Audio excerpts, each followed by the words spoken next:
جو لاہور ATC کا فیصلہ آیا ہے جہاں پر دیگر کو سزا ہوئی ہے وہاں پر شاہ محمود قریشی صاحب کو رہائی ملی ہے، یوں لگ رہا ہے کہ بڑے قریب ہیں وہ کلیئرنس کے، تو اس کو آپ کیسے دیکھ رہے ہیں؟ کیونکہ ملک احمد بھٹر صاحب کا بھی کیس کچھ ایسا تھا لیکن انہیں سزا ہو گئی، اور جو باقی دیگر لوگوں کو سزائیں ہوئی ہیں اس کو کوئی ایفیکٹ پڑے گا؟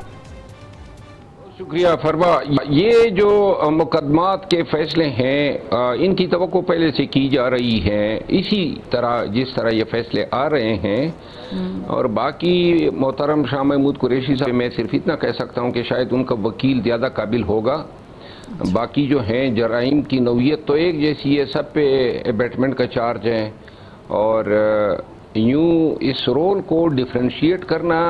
ممکن نہیں ہوتا ہے۔ دوسری بات یہ بلوے کے کیسز ہیں، بلوے کے کیسز میں اتنا اہتمام اور تفصیل کے ساتھ کردار کا تعین کرنا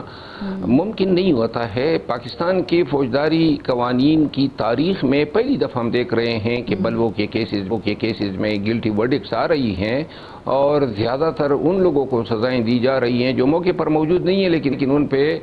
الزام یہ ہیں کہ شواہد یا قرائن یہ بتاتے ہیں کہ آپ کہہ رہے ہیں کہ کیسز کے فیصلے آ رہے ہیں، لیکن آپ نے جو بات کی ہے شاہ محمود قریشی صاحب کے وکیل بڑے تکڑے ہوں گے، ایسا کچھ ملتا جلتا رد عمل جو ہے وہ فواد چودھری صاحب نے بھی ایکس پر دیا ہے۔ انہوں نے ایکچولی جو PTI کی وکلا کی ٹیم ہے ان کو کہا ہے کہ وہ پرفارمنس اچھی نہیں دے رہی ہے، لیکن سلمان اکرم راجہ صاحب تو بڑے پائے کے وکیل ہیں، وہ تو بڑا اچھے طریقے سے کیس کو انڈرسٹینڈ کرتے ہیں۔ کیا آپ سمجھتے ہیں کہ واقعی لیگل فیکلٹی کی بری اس وقت کارکردگی ہے PTI کی؟ نہیں، میرا خیال ہے سلمان اکرم راجہ صاحب ٹرائل وکیل نہیں ہے، یقیناً ان کی وکالت پہ مجھے شک نہیں ہے، لیکن ٹرائل کونسل جو ہیں جو ٹرائل کرتے ہیں، اب مجھے علم نہیں ہے کہ اس میں ٹرائل وکلا کون تھے، لیکن بہرحال بیسیکلی وکلا سے زیادہ جو ہیں اس میں ایسے کیسز کے فیصلوں میں وکلا کا کوئی کردار اب ممکن ہی نہیں ہے۔ ایک زمانہ ہوا کرتا تھا کہ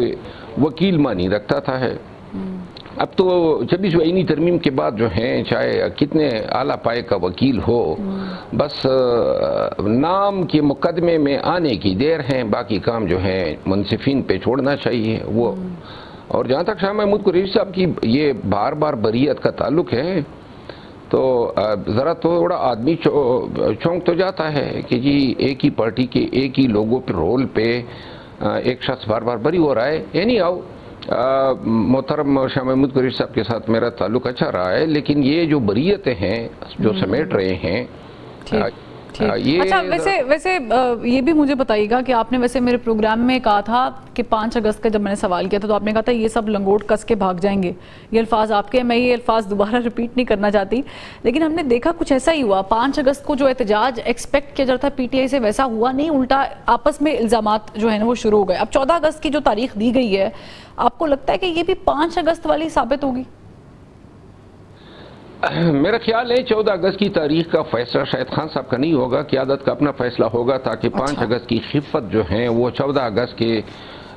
اجتماعات میں جہاں لوگ خود بھی نکل آتے ہیں اس سے پوری کی جا سکے۔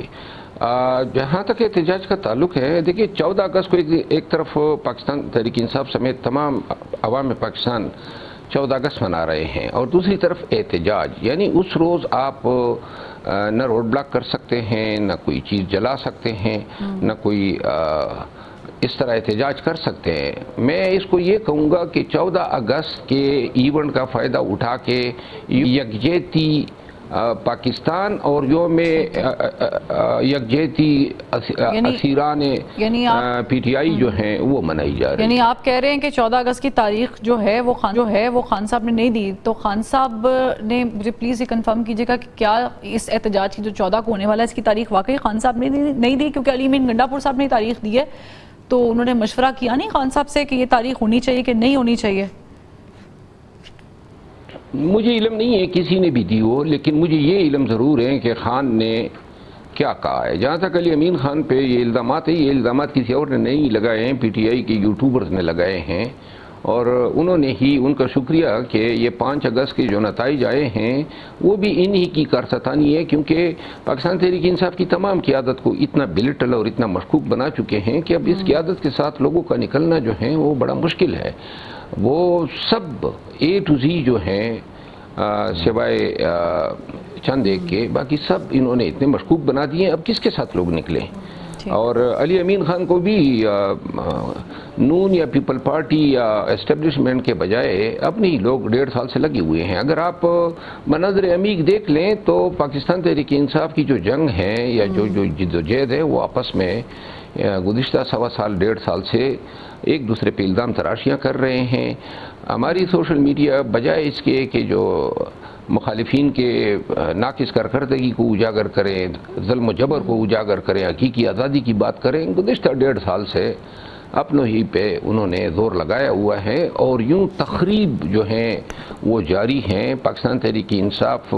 ان عوامل کے نتیجے میں بہت کمزور ہو چکی ہیں، اٹک کے اس پار قیادت آ نہیں سکتی ہے۔ ساری قیادت تقریباً اب آج کے فیصلے کو دیکھ لیں اور جو چند اور فیصلے متوقع ہیں چند ایام میں، تو اپوزیشن سینٹ میں یا قومی اسمبلی میں اپنے اپوزیشن لیڈر سے محروم ہو چکی ہیں۔ میں شاید یہ دیکھ رہا ہوں کہ جو 9 مئی کے حالات تھے اور جو خوف و ڈر کا ذکر کیا، غالباً آپ 26 نومبر کا ذکر کر رہے ہیں۔ اچھا منور صاحب، چلیں یہ تو آپ نے بات کہہ دی کہ خان صاحب نے ہدایت نہیں کی ہے 14 کی، تو پھر خان صاحب کی ایکچولی اصل ہدایات کیا ہیں پارٹی کو؟ ساتھ ہی دوسرا سوال بھی لے لیں، وہ یہ کہ خان صاحب کو کیا معلوم تھا یا خان صاحب کی اماں پر یہ سینٹ میں سیٹ ایڈجسٹمنٹ والا معاملہ ہوا؟ سیٹ ایڈجسٹمنٹ کا جواب پہلے دے دیتا ہوں۔ سیٹ ایڈجسٹمنٹ کا فیصلہ پروونشل گورنمنٹ یا علی امین خان کا تھا۔ خان نے جو ہے اس کے ساتھ اتفاق کیا، اور میرا خیال ہے کہ ان حالات میں اچھا تھا، ورنہ اگر الیکشن ہو جاتے تو کافی خفت اٹھانی پڑتی۔ پاکستان تحریک انصاف شکست و ریخ کا یہ ایک مظاہرہ دیکھتی، کیونکہ بہت سارے پیسے والے لوگ تھے اور جو بکنے والے تھے وہ پی ٹی آئی کے ہی ہوتے، تو لہذا اچھا کیا کہ اس چیز کو انہوں نے اوائڈ کیا۔ دوسرا یہ تھا کہ بالخصوص مراد سعید کی سیٹ جو ہے خطرے میں پڑ جاتی ہے، کیونکہ اس کو کسی حالت میں سینٹ میں نہیں آنے دینا تھا۔